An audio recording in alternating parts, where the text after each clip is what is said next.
show it there.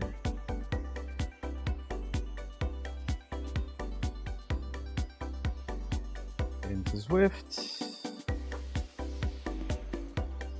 Hopefully, it's a temperature 74. I will probably need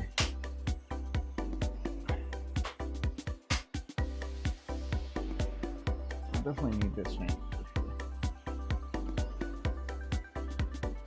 Here's the king. All right.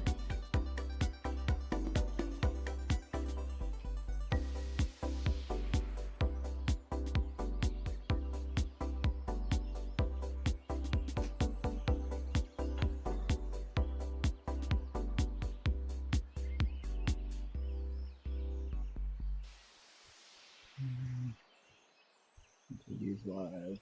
Make sure mine. No problem. Is oh, there we go. So it is live. Good.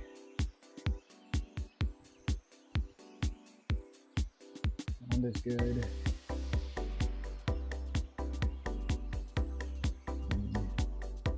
Turn this up. And sauce.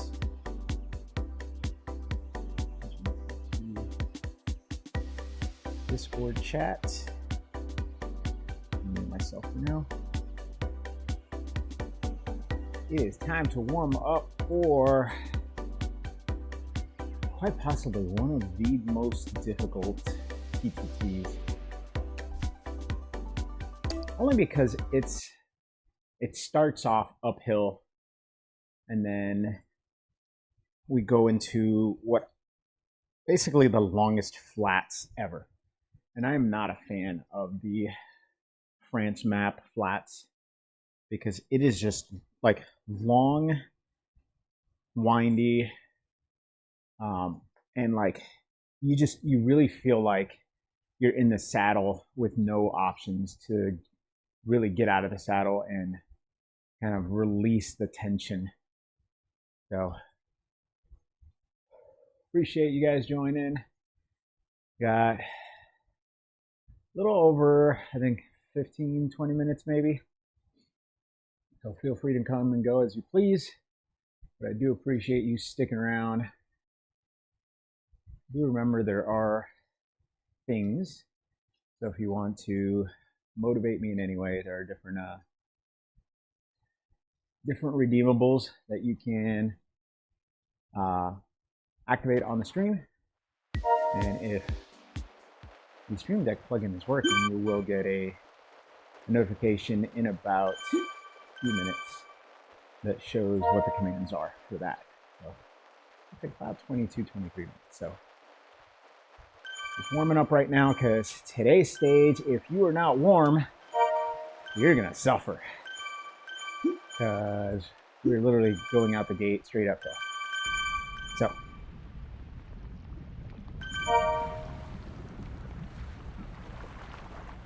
checking in on JD's stream since he is also live.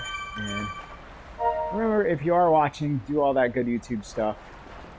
Like, subscribe, comment, whether it's my stream or anybody else's that you're watching. Do all the good YouTube stuff. Make the algorithm happy. That really does help our community. Whether it's me or others, all about growing the Zwift community, making sure that we are growing together as best as possible. Thanks, man. Ladies, congratulating me on my GC of 1. I won the maple, the inaugural maple syrup cup that JD put together amongst the Monday Mafia community. Unfortunately, the category I'm in was not very popular. I think the most we had in one single race was like 5 people. And so by default, I took the GC because I did all 4 stages. I didn't stream them or post them, at least all of them, because of the hit and miss, and it was kind of like me by myself almost the entire race, for most races. There were a couple good ones in there, but you know how it is. And so I want to make sure that what I'm... Yeah, someone Cuban from Miami.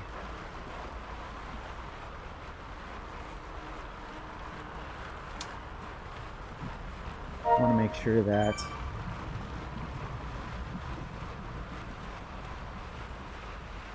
everything I'm sharing has some value, has some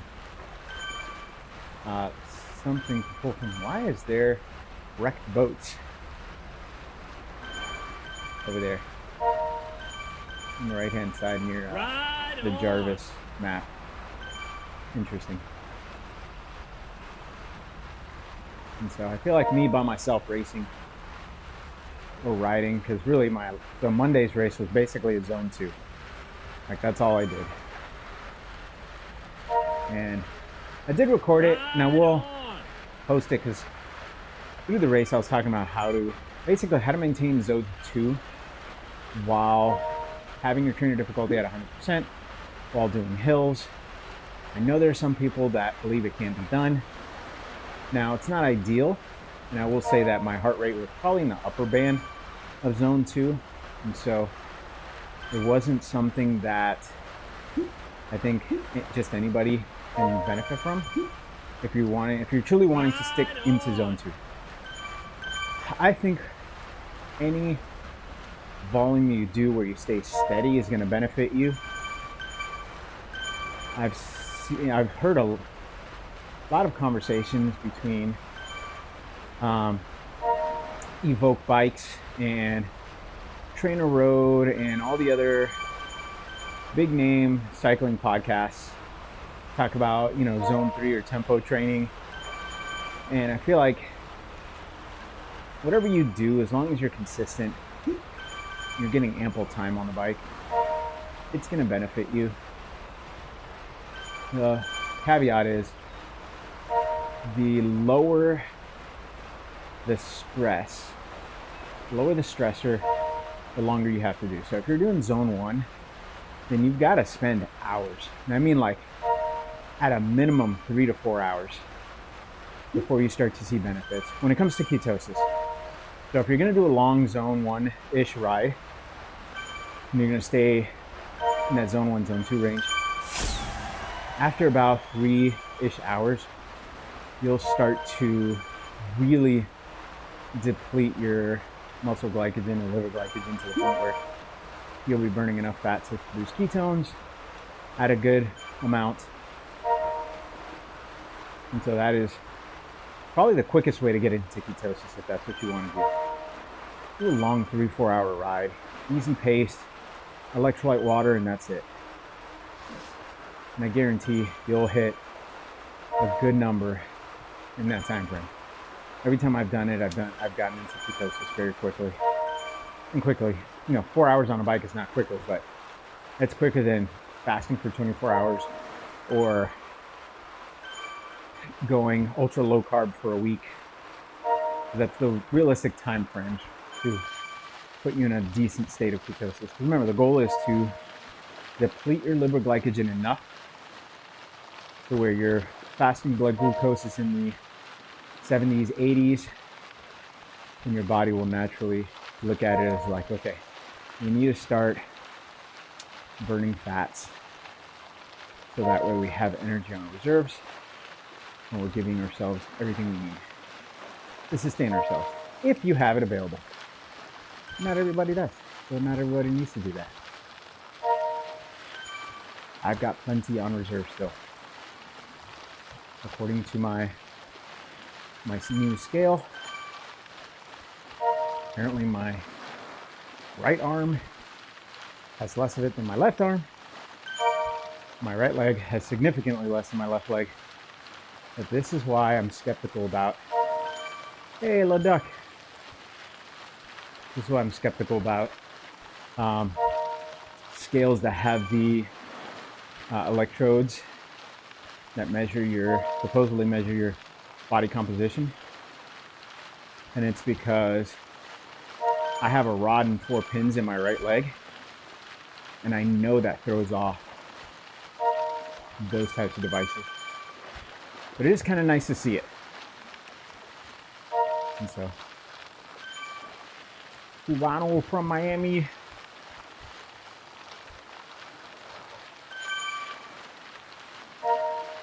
Let's see if we can get him to respond. Right on.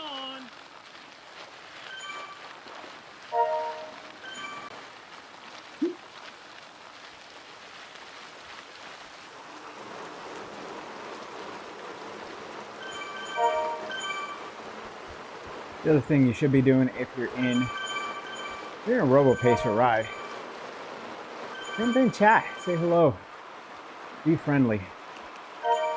This is a community. And if you do it right, people will engage. People want to be friendly. They want to have fun. We're all suffering the same battle here. Following a robo-pacer, trying to maintain our watts, trying to not go crazy on the sprints. At least I know I struggle with that.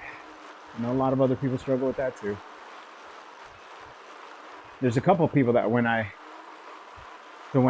do these, I like the 1.8 watt per kilogram robo-pacer because it's just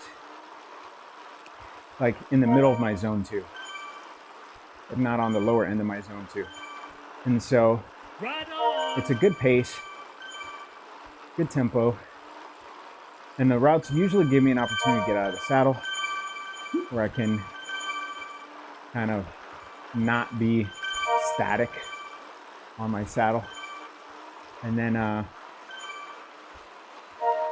but there's a couple names that when I see them pop up, I'm like, oh, here we go, here are the sprinters. And it's, if you're gonna practice sprinting, this range, this group, Poule's with me now, Right on. is a good, I think a good robo-pacer to practice your sprints with.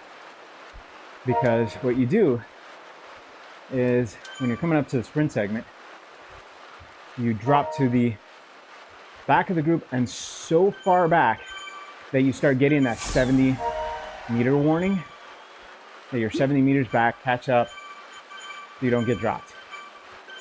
And so as you cross a sprint marker, you launch your sprint, you go as hard as you can, which is gonna put you, basically, you're gonna fly through the peloton. You're gonna fly through the bunch. And so you're gonna maximize your aerodynamics and maximize your segment times. But then ultimately, you're gonna finish about 40 to 60 meters ahead of the robo-pacers if you do it right. And so once you finish, you ease off. You can literally, I used to hit the brakes when I had the paddles, but now I shift to 1-1, spin my legs very slowly, Right on. if not sometimes altogether stop, watch the numbers climb down until they catch up and then keep going. And that'll keep you from losing your drops, your drop multiplier, because not everybody has 87 million drops like Mr. Zwift Insider. My almost 5 million, I'm protective of it. Yeah, there's bikes I'm upgrading and whatnot, but Right on. when you're racing, the SL8 is basically the king of the road. Now, I was looking at Zwifter bikes today, and a fully upgraded Tron is about 7 kilograms in total weight versus the SL8. Right on. Fully upgraded is about 8 kilograms with the disc wheels. But the CDA for the Tron bike is almost identical, meaning the aerodynamics of the bike is almost identical to the SL8 with disc wheels. And so I sort of now understand why so many people are pushing towards upgrading the Tron bike all the way through, but because it's now qualified as a halo bike, you're gonna spend a lot of drops. Like, I think 10 million drops or something like that in total to upgrade the Tron bike to its max. And so after seeing that today, I'm considering it, because it could be a game changer for racing for me. Being that I bounce, these days I'm bouncing between 78 and 79 kilograms. Because again, racing back-to-back daily, because I'm hitting that 50 milligrams or 50 grams of glucose-ish to stay in ketosis, I'm at a very low level of ketosis. And so as much as I'm adding, more fats, the coconut oil or coconut butter, really, as well as sardines. Started eating that recently, which have worked out well for me. I tried switching over to mackerel, but it turns out I might be allergic to mackerel. And so, at least jack mackerel. From what I looked into, not every mackerel allergy is the same. Not every fish allergy is the same. You could be allergic to a specific variety, a specific breed, and not allergic to others. So we'll see if my my jack mackerel allergies are consistent. Had some on Friday. Had a little bit of a flare-up of my hives. Had some yesterday. Had a very, very, very mild reaction to it. And so I wasn't sure if it was other stuff that I was eating with the mackerel that triggered it. And so I'm going to try again tomorrow. And I'll keep trying, because I bought a bunch of mackerel. And if it truly is a mild allergy, then I'm already allergic to a bunch of other stuff. I'll just keep taking my allergy medicine until I finish all the cans, and then avoid it from that point on. Because allergies suck, especially when you're, in your 40s, and all of a sudden you go from not having to deal with any of this to all of a sudden now having to deal with this. I became allergic to peanut butter at the ripe old age of 41, somewhere around there. Ate peanut butter all my life by, bucket loads, absolute bucket loads. So to be allergic to it now is kind of devastating, because that was very much a staple of my diet. Probably why I look the way I look and why I gained the weight I did. Because Jif and any other peanut butter brand, not really ideal for a healthy diet. Not necessarily because of the fat content, but because if you look at a lot of the labels, a lot of sugar goes into peanut butter. And so I do like for once I stopped eating peanut butter, I switched over to eating peanuts, like salted peanuts. And so obviously that's natural, natural sources of fats, carbohydrates, and all that stuff, protein.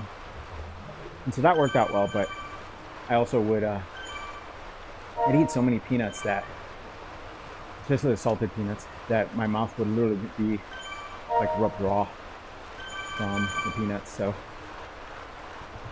but now I have to live peanut free, even though I'm not so allergic that coming in contact to it makes a huge deal.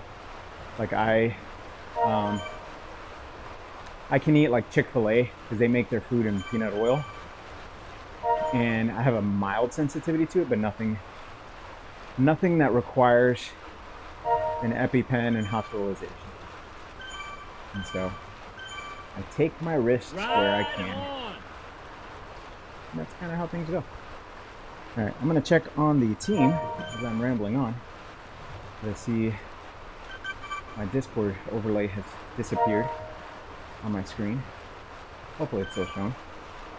I'm gonna check on the team now that I am at 9 kilometers.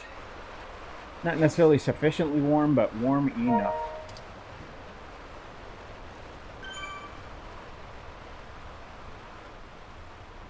Yo. What's up, man?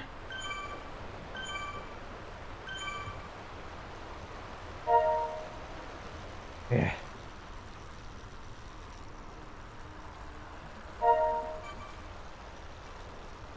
I would say I feel not necessarily nervous, but definitely apprehensive. I'm not looking forward to doing the petite KOM twice. I'm already not a fan of the climb. Even though, ironically, I'm okay with like doing Box Hill 3 times. It's painful, but I still look at it as a less challenging climb.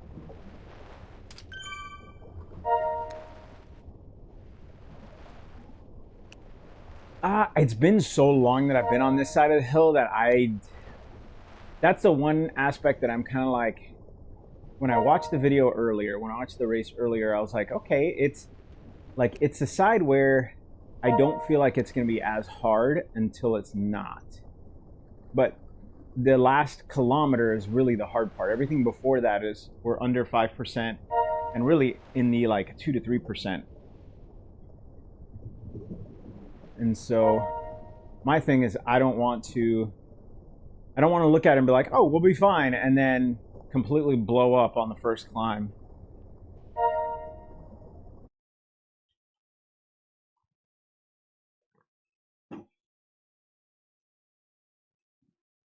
Yeah. Yeah, I definitely think we can maintain that.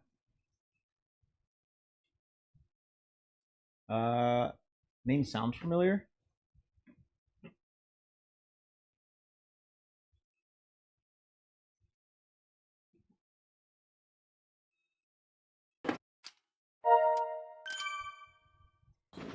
Huh?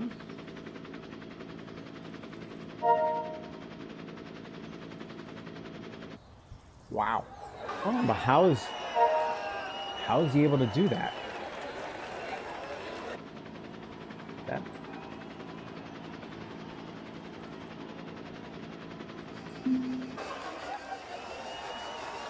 God, right up front.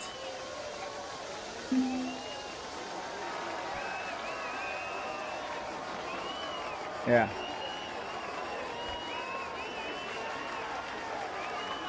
Yeah. What's up?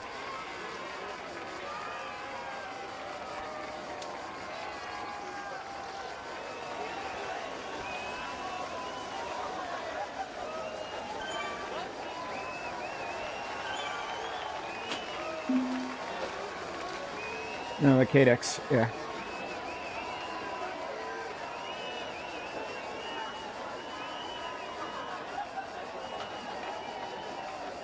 The Cadex, if you got it.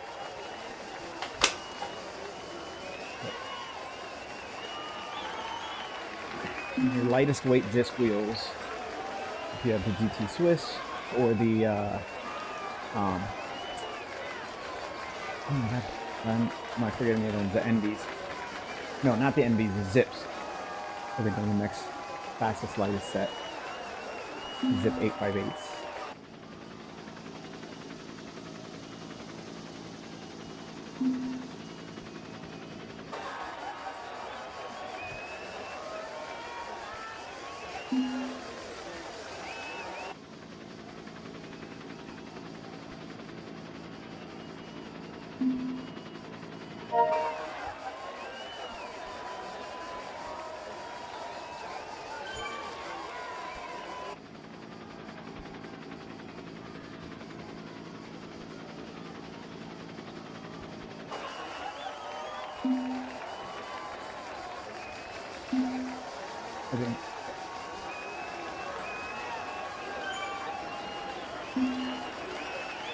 Yeah, most likely if you've changed bikes already, it's not going to show it for us, for some of us. 1 minute, guys.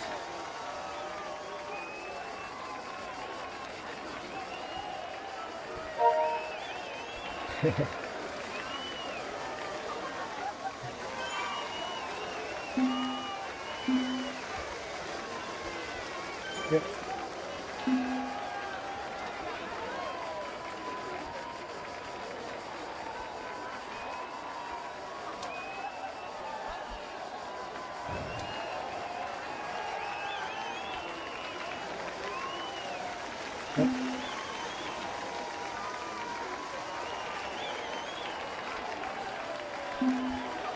Yeah, just stay together as best as possible.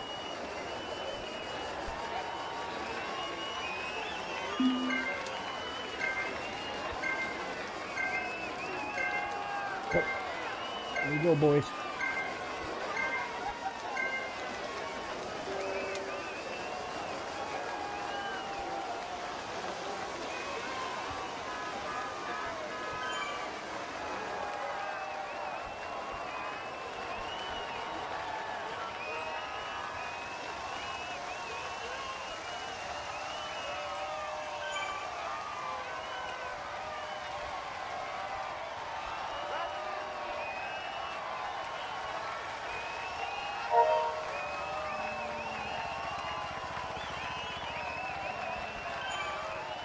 Yep.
Good job, fellas.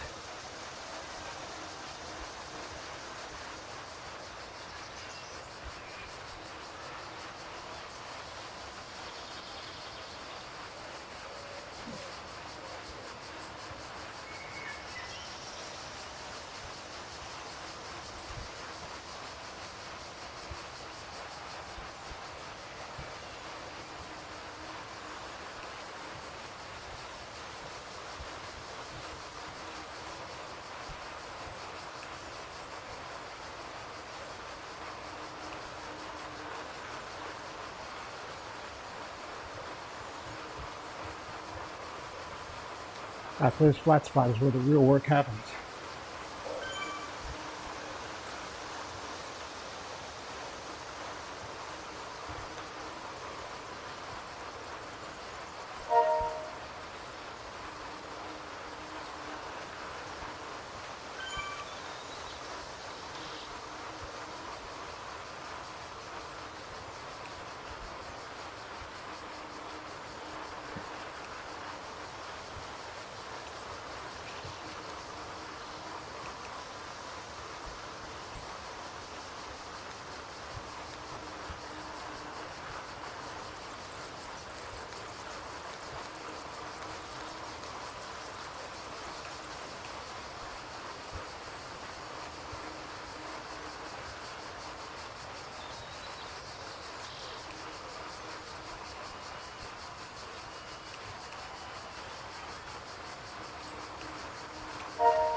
Final kilometer.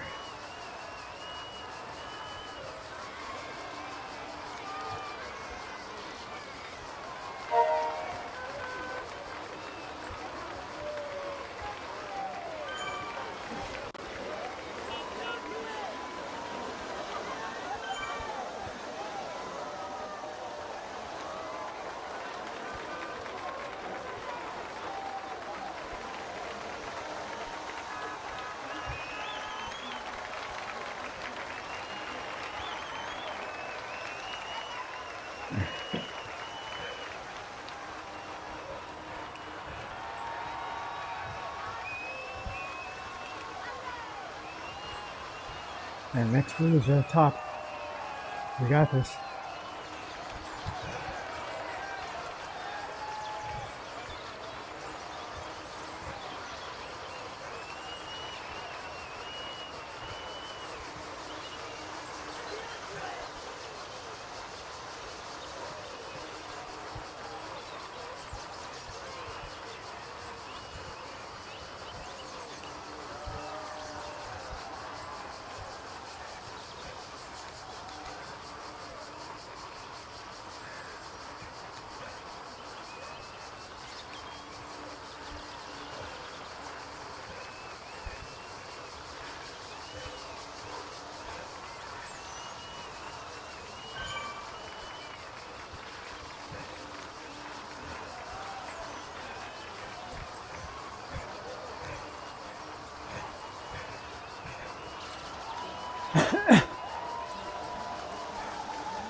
Almost there.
Yep.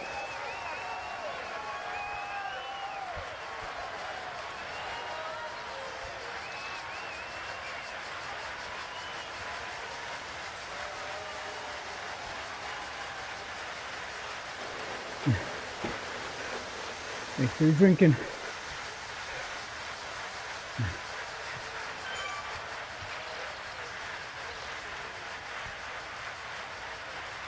Oh no. Let's keep those legs spinning.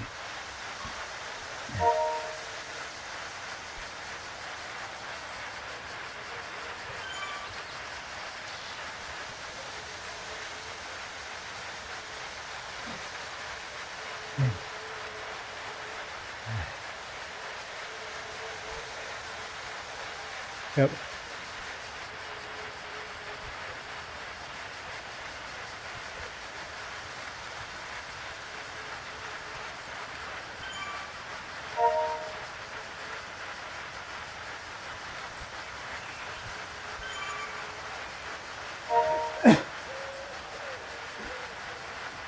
No worries.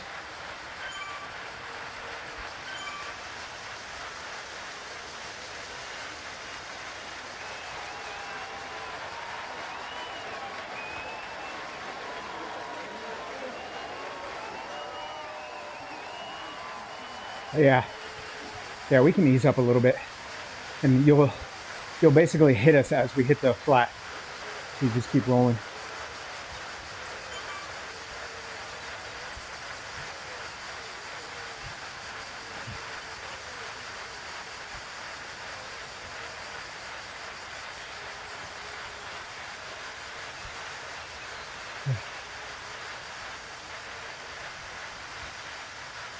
All right.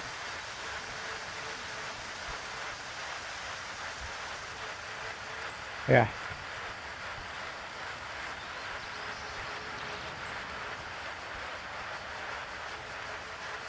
Yeah.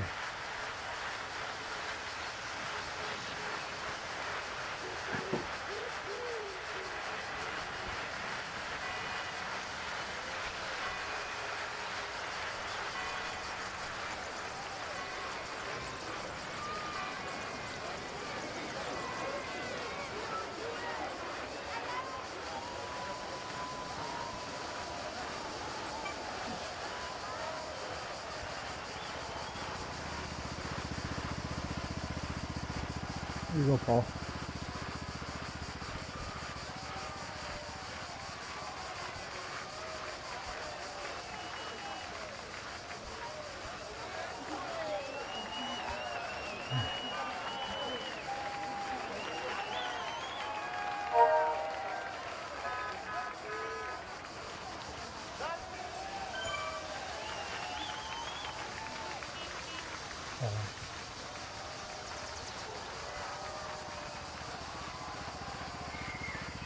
How you doing, Paul?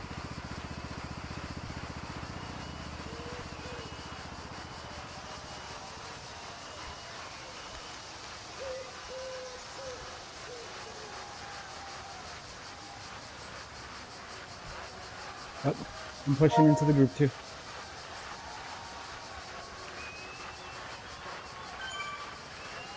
Good job, Paul. Good job.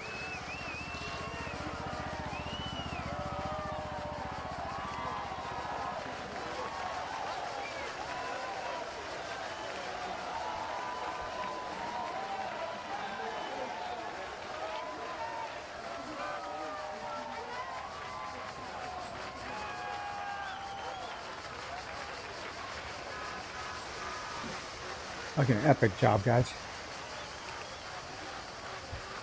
All right, I'll take us out. I'll take us out till 12:30.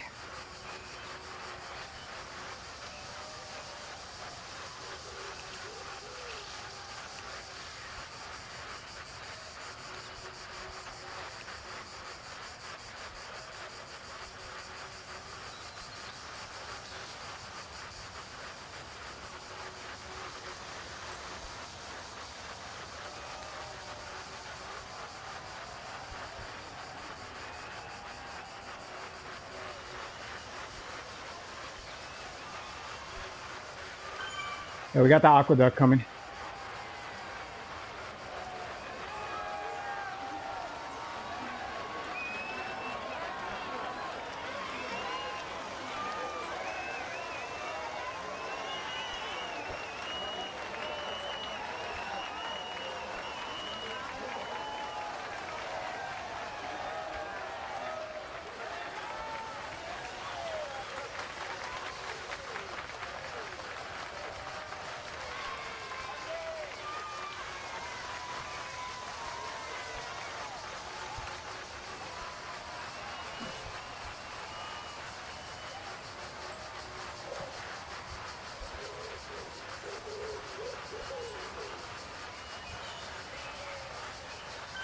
I'll keep going to the top.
Beautiful line, fellas. Beautiful line. Yep.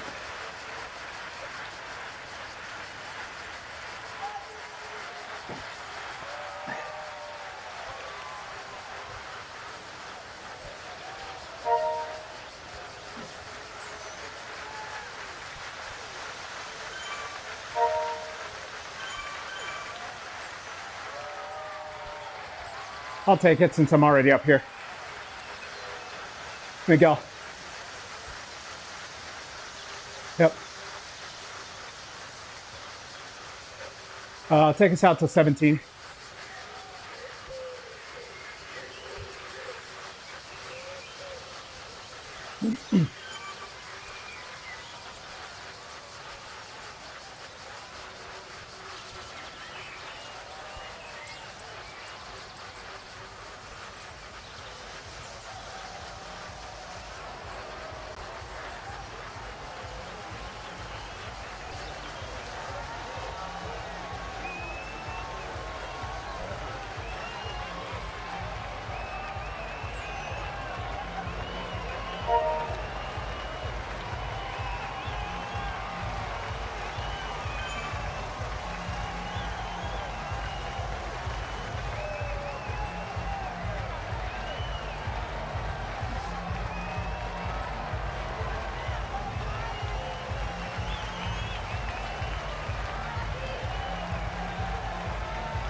Miguel off in 10.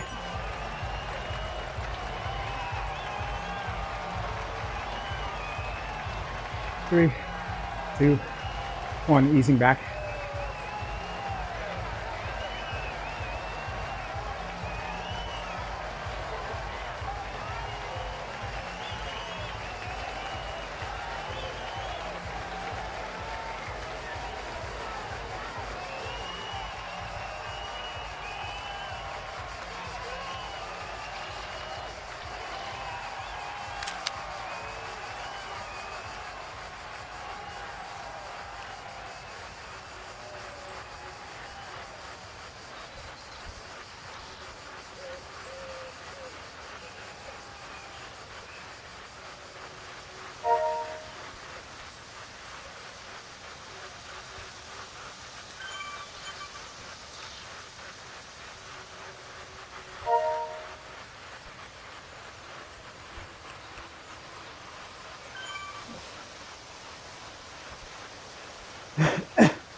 As you know, Tyler, we can't really hear you.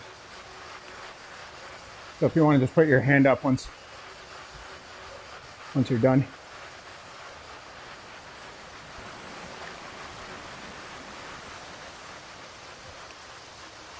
That's okay.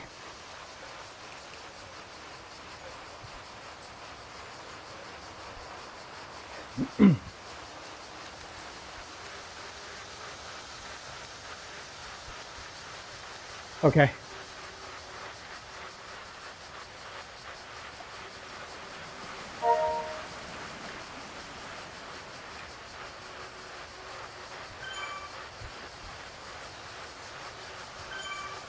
I think I'll take over to 22.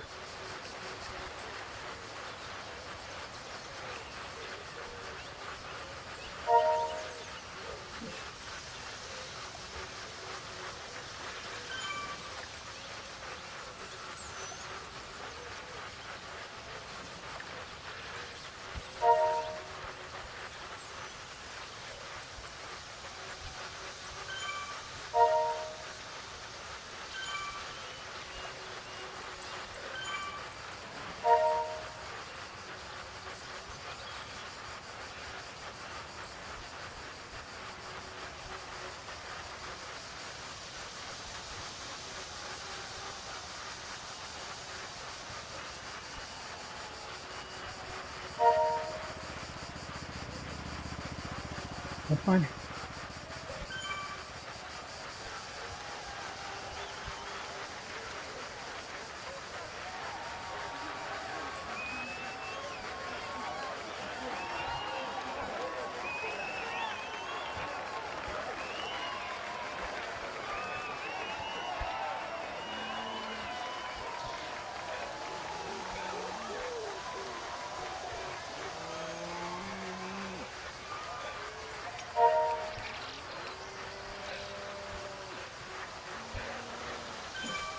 Coming off in 3.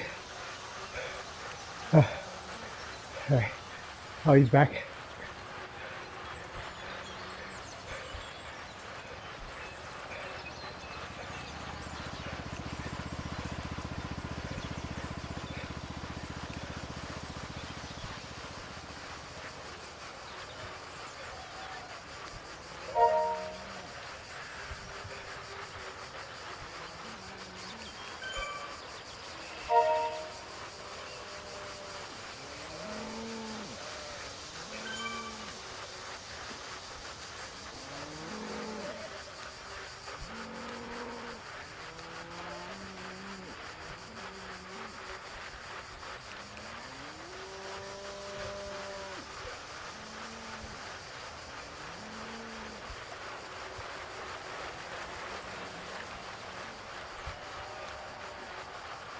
Yeah, you got to be careful on these hills as you ease back.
Okay.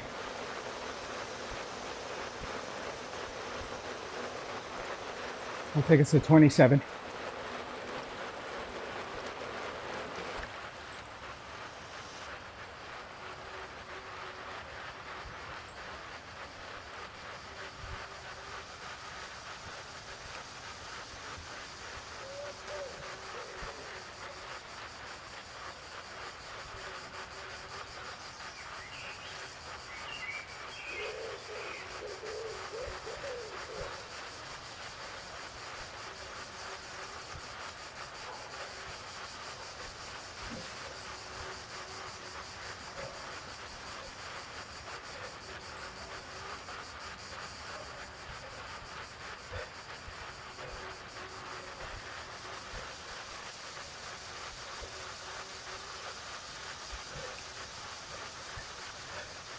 We're about 3.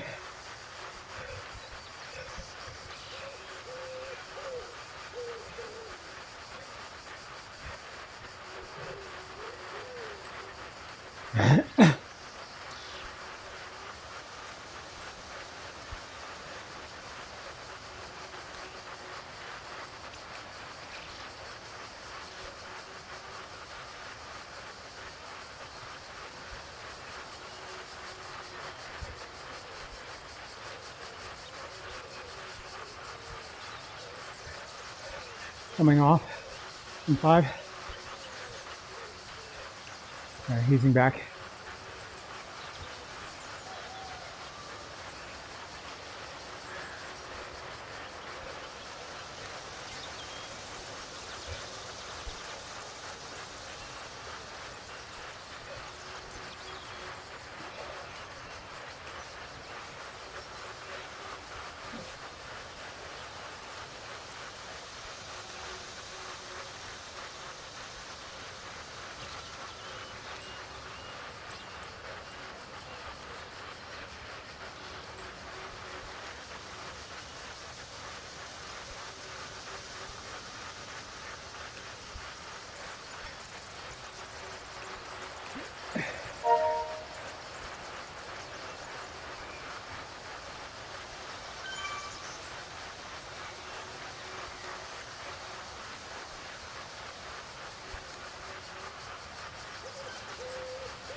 Doing great, fellas. Doing great.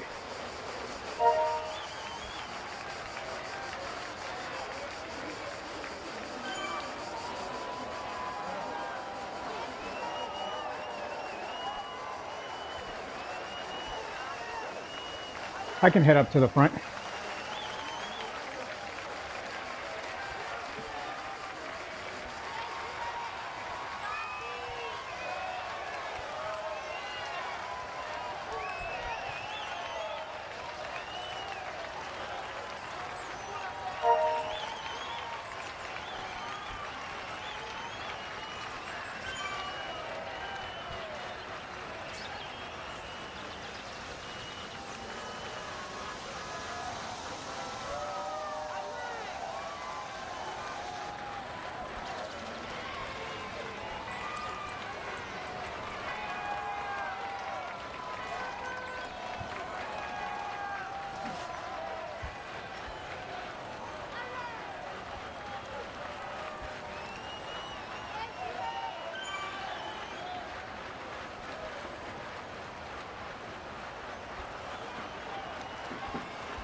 Be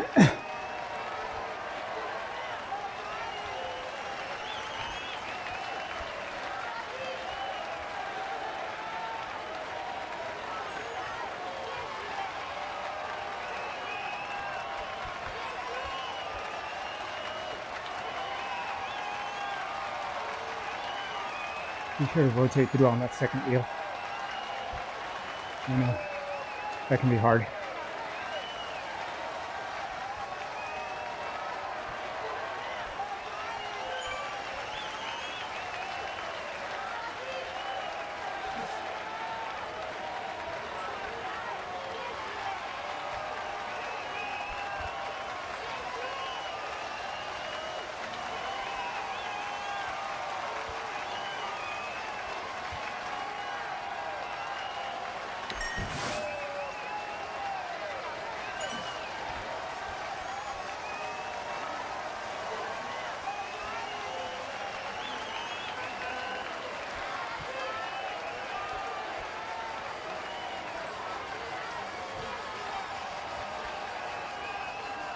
Great job, Paul. Great job.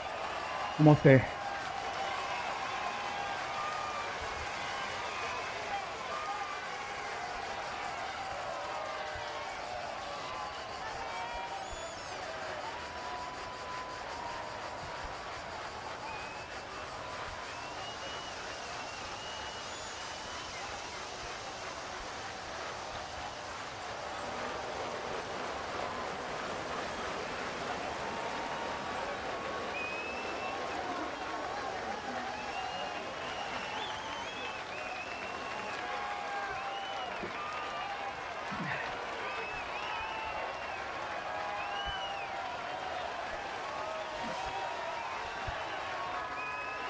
Great job, Paul. Great job.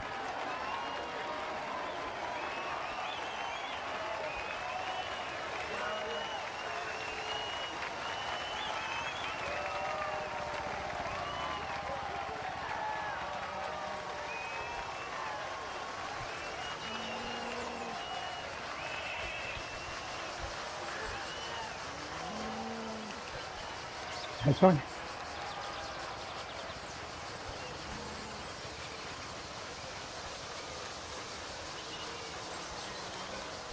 It's us against us right now.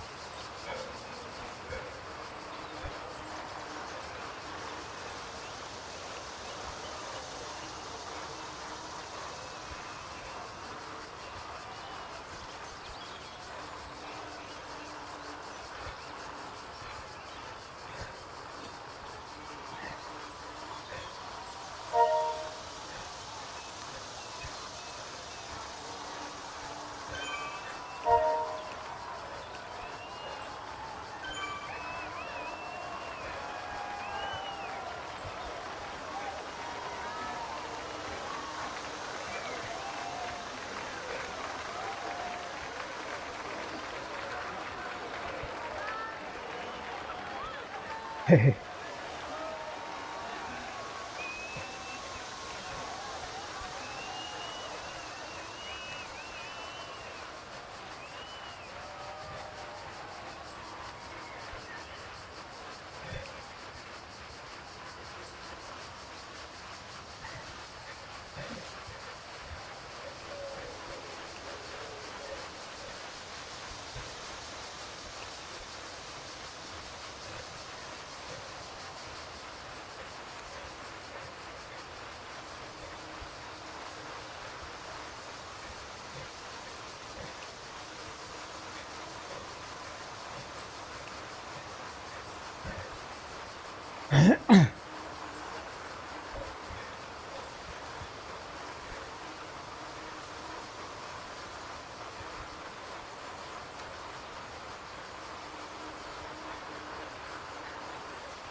Good job, D-back.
Almost there, fellas, almost there.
I am.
Ah, great job, fellas. Wow, great job. Whew. Hey.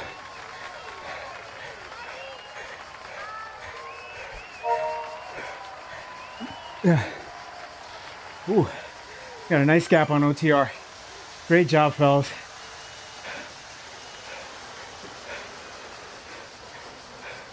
Yeah, Paul. Bro. Absolute sacrifice play, man. We appreciate that. Whew. Oh, man. That was awesome.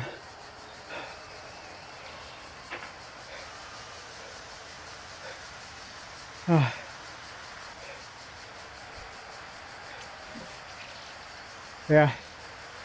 I think,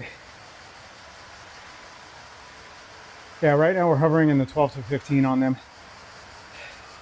Or at least they have, yeah. Yeah, exactly. Perfect. Woohoo.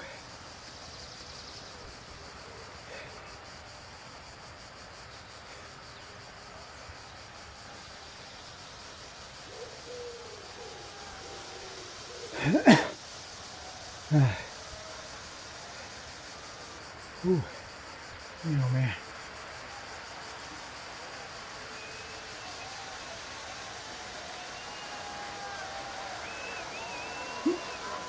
Yep.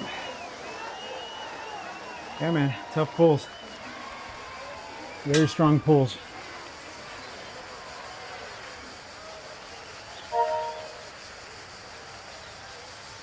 Tell you what, man, this, I don't think this could have gone any better. Right on. Yeah, we can't control that, but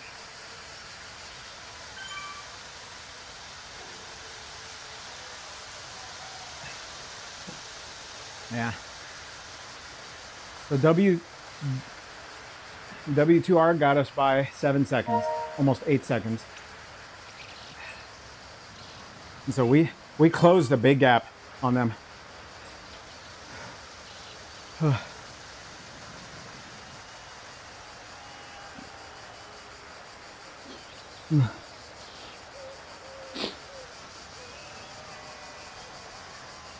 Yeah, man, great.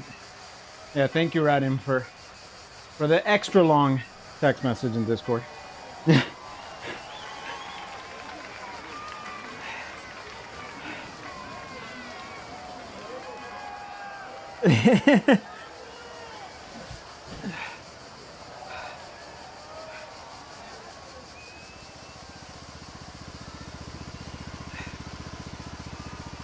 Yeah.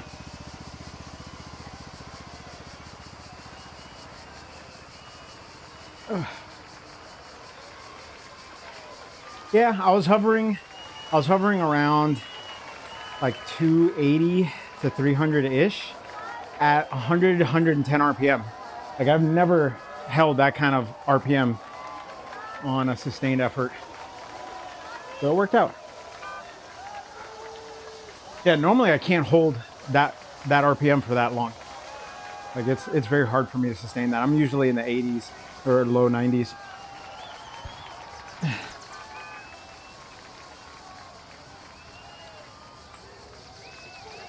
Yep. Man, me.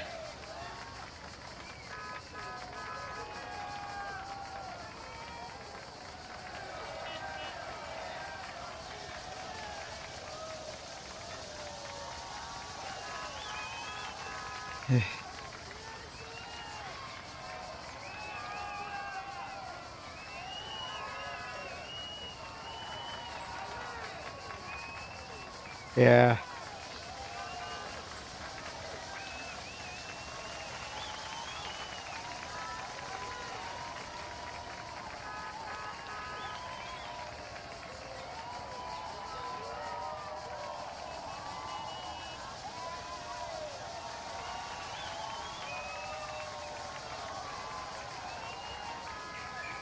Great job, fellas.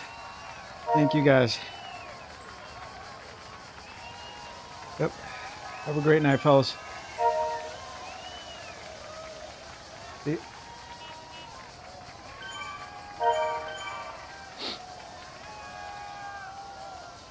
Ooh, that was a good race. Oh my God. He's tuning into JD's. He is almost up to climb, almost at the very top. Man, oh man. So as you guys saw, just a quick wrap up, and then I'll bid you guys adieu. Started off really good. 4 watts-ish up the climb, which was a fantastic effort. I didn't even need that. I completely forgot about that, fan. But managed to hold 4 watts-ish up the first climb. As a group, it was a fantastic effort. Couldn't have asked for better. And then obviously Paul had his issue where his trainer disconnected on him, lost power. Thankfully, he was able to get it reconnected without getting dropped from the event. Because as you guys saw, Paul did a masterful job at that last 2 kilometers between kilometer 7 and 5. And then, from kilometer 5 to I think 4 or whatever it was, to the start of the KOM. And then he dropped us off at a great pace right at the bottom of the KOM. And then we took it from there. And I think we had to have averaged probably 4 or 5 in there going up the climb. I was pushing as hard as I can at the end. I know I kind of went a little too hard. Again, this is where, team time trials are always where I work on my kind of pulling myself back in, reminding myself that, hey, this is a team sport, team effort. And so I can't just drop my guys if they're not going as hard as I'm able to at the moment, because I know at some point down the road, I won't be able to go as hard as they will.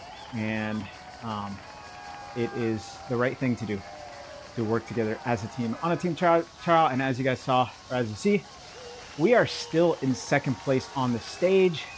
Good job to WTR for a masterful job of taking us by almost 8 seconds to the line. And then OTR coming in right behind us. Let's see if they're still there. Yep, OTR right behind us. Then cryogen after that, and so on and so forth. WOE, great job. All the teams, great job, great job. So fantastic effort for today's race, which was a hard stage. I gotta say, this was tough. And so I'm gonna bid you guys adieu. Thank you guys for stopping by. For those that popped in, said hello, join the chat, join the live stream, and I will see you guys in the next race. Off to ladder racing and more time trials for the rest of the week. All right, guys, have a good night, and I will see you guys for the last stage of ZRL next Tuesday. Peace.